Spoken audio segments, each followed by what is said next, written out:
Joe, Kalen Deboer now heading to Alabama.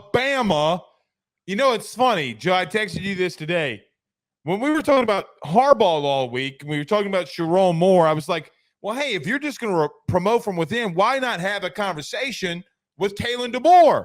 And little did we know, the very next day, Nick Saban would retire, and Kalen Deboer from Washington, who is just in a national title, is going to Alabama.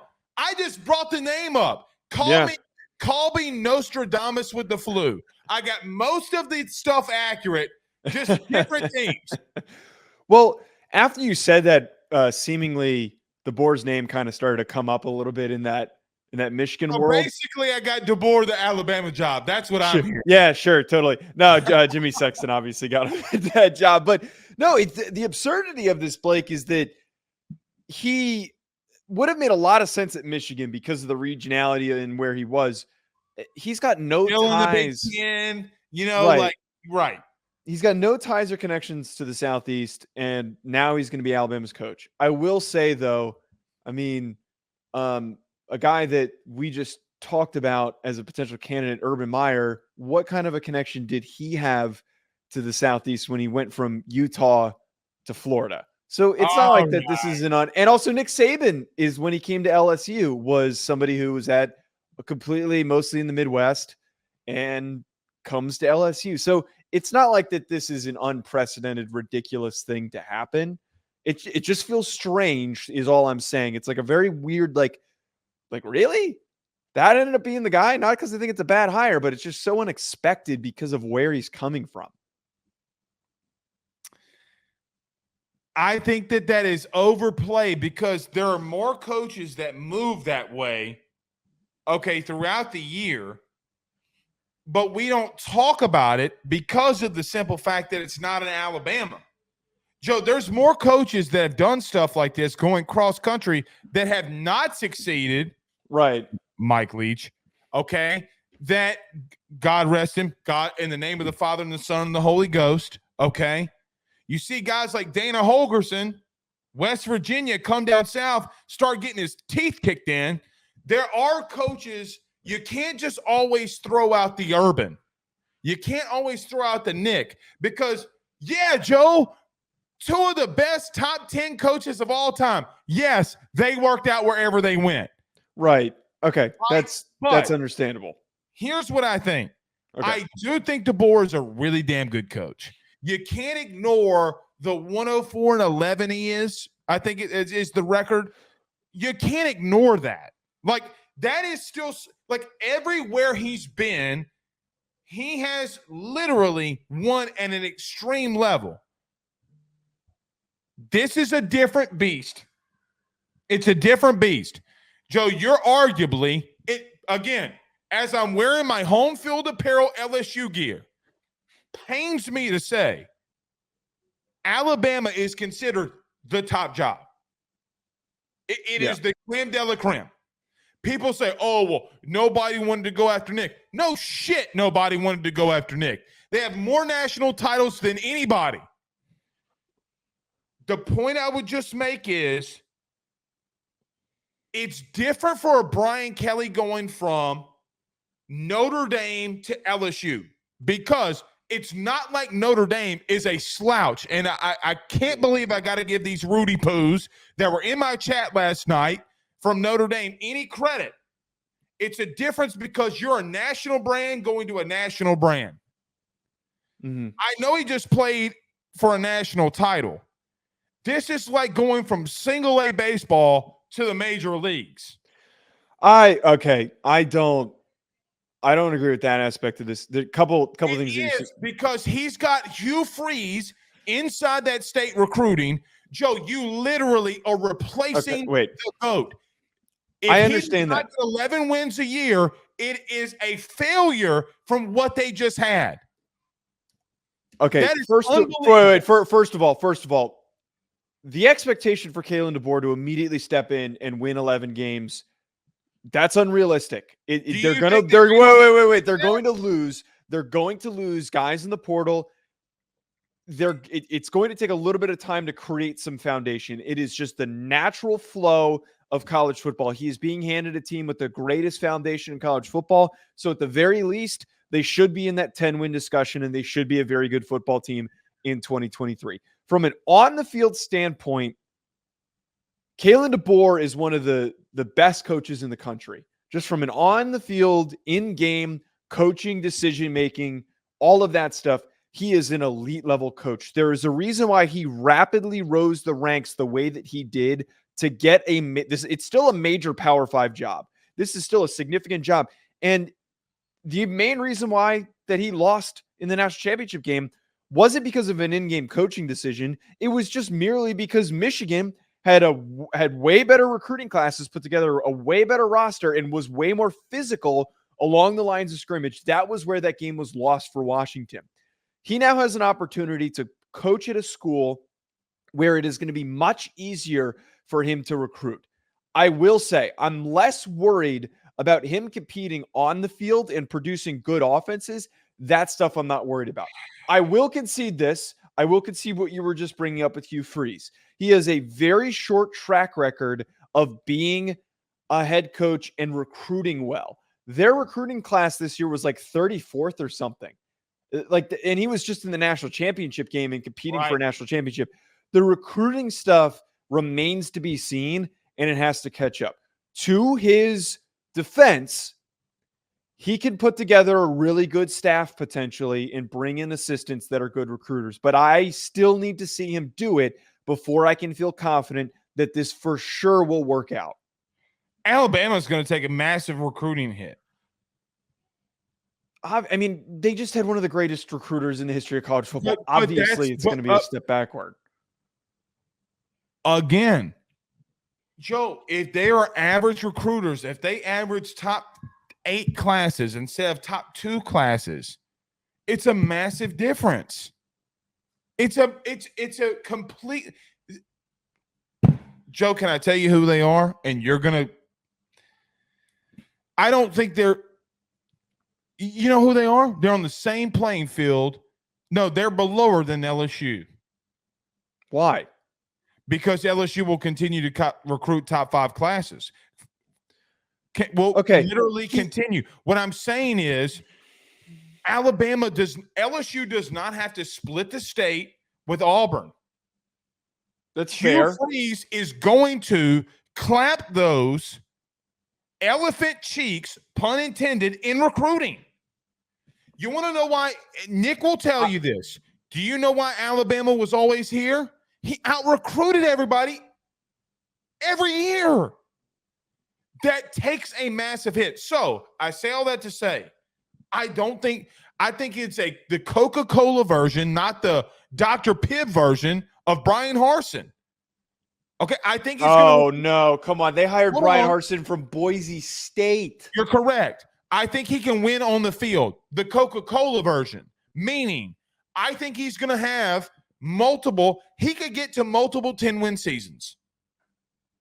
Okay. He's not going to recruit well enough there. Again, I don't think people understand the standard. They don't understand the standard of what it is to be there. I get that Nick Saban has created really difficult expectations. And why I stopped you earlier is because if Alabama has this expectation for them to immediately be top 5 in recruiting next season and be back in the national championship game, they're going to be sorely disappointed because, again, it is difficult for a first-year head coach to accomplish that at a new program. It takes 3 to 5 years to truly build a program and redirect a program in the way that you need to do to get it firing the way that you see necessary for it to succeed. I don't disagree over the next 2 seasons. Brian Harsin's probably going to out-recruit him for some guys. He's definitely going to beat him out for some guys. But I don't think it's fair to say when he was at Washington that was reflective of what he's going to do at Alabama. Washington is a good football program, but it is not a premier one that is going to attract the top recruits. It is not in a region where there are top recruits. that are close to home that want to come play there. I think a lot of offensive recruits, a lot of offensive players, a lot of quarterbacks are going to see what Kalen Deboer just did with the resources potentially to attract those guys that are going to want to be a part of that offense. But the biggest thing for him to succeed is he has to put together an SEC-minded staff. He has to put a staff together that has a ton of experience. He can't do Brian Harsin. He can't bring in his own people. He cannot do that. You know how I like these intriguing stats. I'm not a stats guy, but I like when something's very intriguing. Joe, the coaches in between Bear Bryant and Nick Saban, none of them, all 8 of them, okay, including Gene Stallings from 90 to 96, none of them had a 75% win percentage, which would be average around 10 wins a year, other than Nick Saban and Bear Bryant. What I'm telling you is when a guy like a Kalen Deboer, I've lived it. Before Nick was there, I lived the Shula days, right? Like I 1,000% lived those days.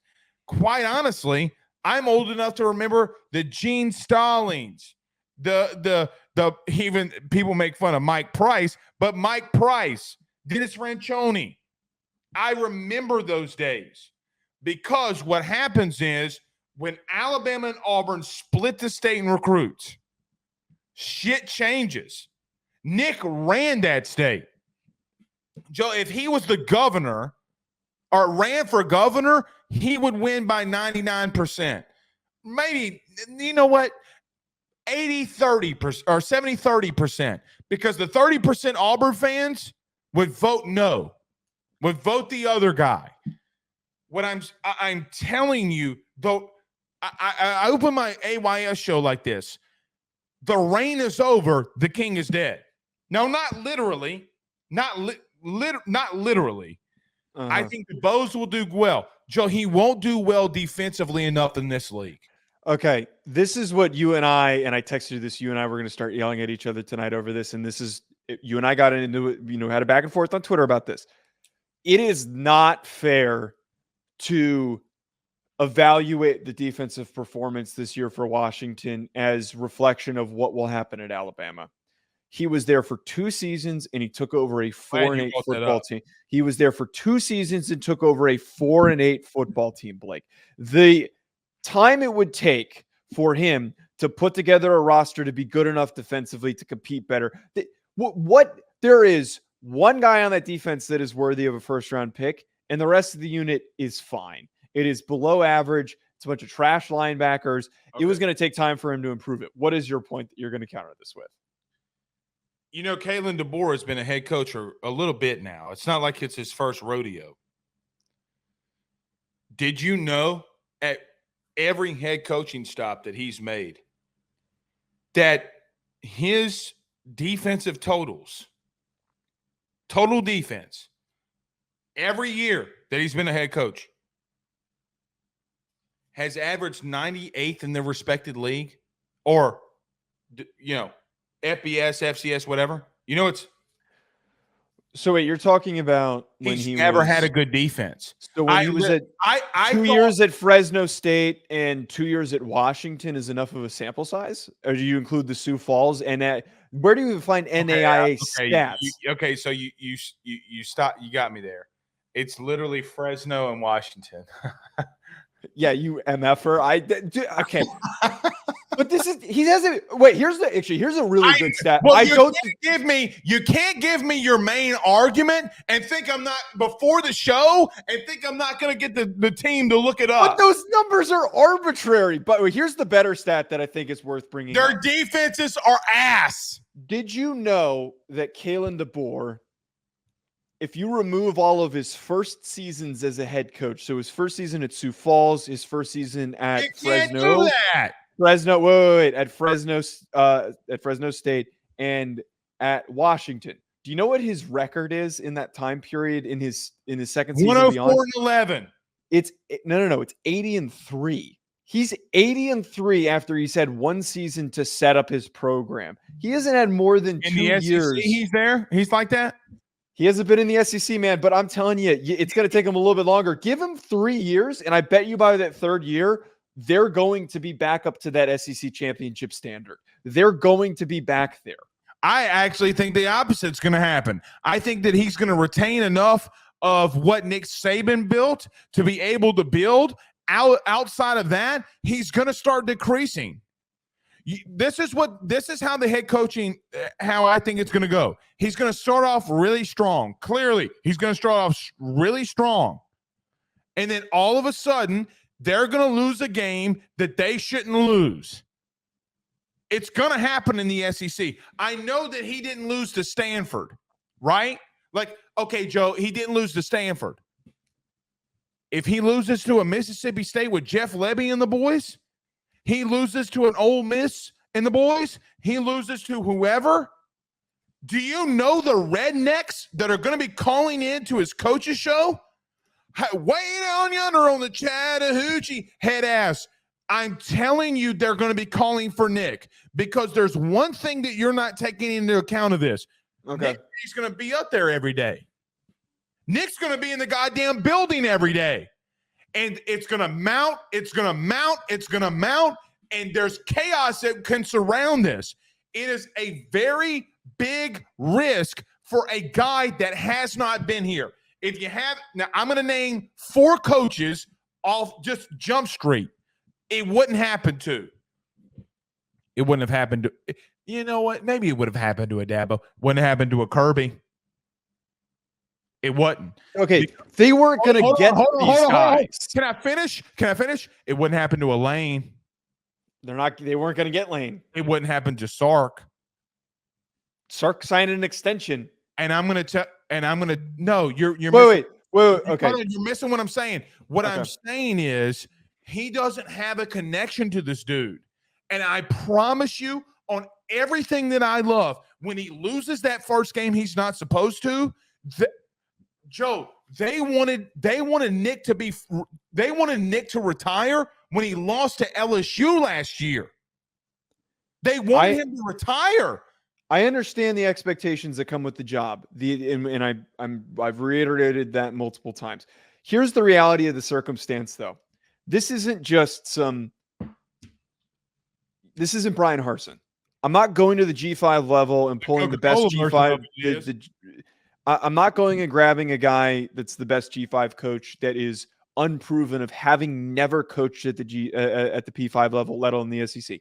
I am taking what was the best option on the table. And I tweeted this out, and I think that there's a lot of reality to this, that one, Jimmy Sexton and also these coaches use this as the opportunity to, and I think there definitely probably was some probing and some interest. I think that Alabama came to some of these coaches or tried to see, like, is there any chance that you might be interested in taking this job, to Sark, to Lane, to Kirby, yada, yada, yada, any of those guys.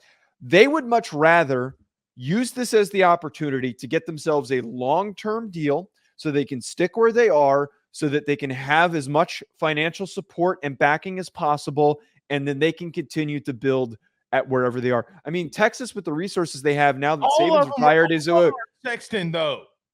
You're not. Wait. All my point is that I'm trying to make here is that those guys, even though we speculated, the reality of it is that they weren't going to come to Alabama. DeBoer is the only option. DeBoer is the only option that I look at all of this, Blake, that was in a situation where the school he was at did not have the money to match what Alabama was going to offer him. You think Ole Miss did? You think Ole Miss does? I don't know. We don't know. But we don't know that we don't know, though, the Lane situation's a little bit different because there were rumors that he burned a lot of bridges, and that might have not. He did, but it doesn't matter. Jimmy Sexton, from a coaching aspect, runs college football. Okay. If DeBoer was the best option. If Lane went to him and said, I want it, it would have been done. Well, maybe he didn't want it. DeBoer, even if that's the case, DeBoer was the best option considering all of those circumstances. He's not the best option. Joe, I'm telling you, it's unless you are proven Like, unless you've been there and He took a team that didn't belong in the national championship to the national championship. So did TCU last year, and look what they did this year. What did they do? Okay, Sonny Dykes fell flat on his face. Okay, fair. That's completely and totally fair. But Dykes has way less of a coaching track record and a success track record than Kalen Deboer does. Sonny Dykes has been coaching for 50 years. He hasn't been a head coach for that long. He was at I'm really shocked by how much you're not in on this. I thought there might have been at least a little bit of a this could maybe work out, because that's where I stand. Hold on. I went back. Hold on now. Hold on. There's two things can be true at once. Okay. Did you not hear me earlier when I said that he's going to have 10-win seasons? I told you it's not enough. Again, don't misconstrue what I just said earlier. That's fair. In the segment, I said, Joe, he's going to get to 10 wins. Joe, here's the truth. He's going to get the playoff. He's going to get in the playoff. And you know what's even worse about that? You know what's even worse that he's so good that he'll get him in the playoffs? Is that he'll lose. And then Alabama, it will mount. It will mount. Oh, he's not Nick. He's not Nick. Joe, I've lived with them. I live and breathe the SEC every single day. And I promise you, they will want him to be fired. Where, you know what's going to happen? Let me tell you what's going to happen. He's going to Lincoln Riley himself. Where Kalen Deboer is going to be good enough to where he wins, he gets in the playoff, but he's not good at Bama. And then this NFL job is going to open. That NFL job is going to open. And they're going to be like, hey, man, does Kalen Deboer want to – Actually, you know what? I actually agree with that theory. That's actually a really good theory. I'm in on that part. It's going to happen. He's going to be good enough to get them in the playoffs every year. He might even take a step back from year 1 to year 3 because he's got the talent there now. But I promise you, the reason it wouldn't do it for a Sark, you know why? Because Saban wouldn't allow it to happen, because everybody and their mama would believe it was Saban's hand-picked dude. Yeah. This is not a Saban hand-picked guy. Right. I mean, that was also one of the rumors that I heard from somebody that Sark was approached by Saban, Joe, and he would have stuck around, and there's so many connections to Alabama. I was told personally, in the order of, okay, it was Dan Lanning, because this is what I was told. Okay. I even texted you part of this. Yeah. He asked Kirby. Kirby said Dan. Dan said no. Then Nick went to Sark. Sark said no. Then their Norvell. AD started getting involved. They went to Florida State. He said, no, thanks. Okay. Then he got his extension. Then you know who got involved? The fat man. Jimmy Sexton. Look, here's kind of my final thought. Joe, give me this. Did we not kind of walk through this the whole time? Even to the fact that I knew before 7 hours before Deboer was even close to being done, I tweeted at you and said, hey, Joe, Will Rogers entered the portal. And everybody laughed at me. I wasn't making a joke. I was being serious. By the way, who's in the portal right now? Will Rogers. Oh, you mean next Alabama quarterback, Will Rogers. I don't think that he should go there. I think that they should. No, it's going to happen. It's going to happen. He sucks. I don't need to see Will Rogers at Alabama. Milroe's going to fit in that offense? I would rather watch them figure out Jalen Milroe. Well, Julian Sain might be your day one starter. Now, I will give Deboer this. He's got the quarterback now. Yeah, he's got receivers there too. Hey. I mean, the offense is going to look good. I agree that the defense is a question mark. Here's just my final thought here. I am not going to sit and do they're going right back to the national championship. That would be a heinous statement. No. That would be a heinous statement, and I think that's a homer take by anybody to immediately just jump to that conclusion. Not going to do that. I think that Kalen Deboer is a good enough of a coach who's got enough of a track record, but not enough of a track record to believe that there is optimism that he can maintain the standard of winning after year 3 to get them back into the SEC championship and national 1000%. championship. It's on the table. Is it super duper likely? No, because there's so much competition in the conference. But I want to add in there, I really like your thought here that if things will not go horrifically wrong, I don't think that they lose more than 3 games. I really don't. He might lose 9 games in 3 years. I don't. Right. He might go 30-9. Right. I don't think he is going to be that much of an F up because he's just such a strong, high floor coach that we'll never get to that point. But I think that like maybe by year 5, like you're saying, it's going to be like, Kalen Deboer's been talked about as a really good offensive coach. We need him on, with our NFL franchise. And Deboer's going to look at Sexton and be like, man, these fans are killing me, man. I don't know if I'm ever going to be able to get there. I want to try and go win a Super Bowl. I think that is very plausible. And he's not a super young guy, but he's also not super old that he could have that aspiration to make that jump. So I'm in agreement on that part. National championship is capably possible, but we need to be realistic that this thing could just be capped out at 10 or 11 wins. You know what they're going to say? If he can get Washington to the national championship, he can get Bama. That's going to be half of the comments on this video. See y'all Sunday, guys. Peace.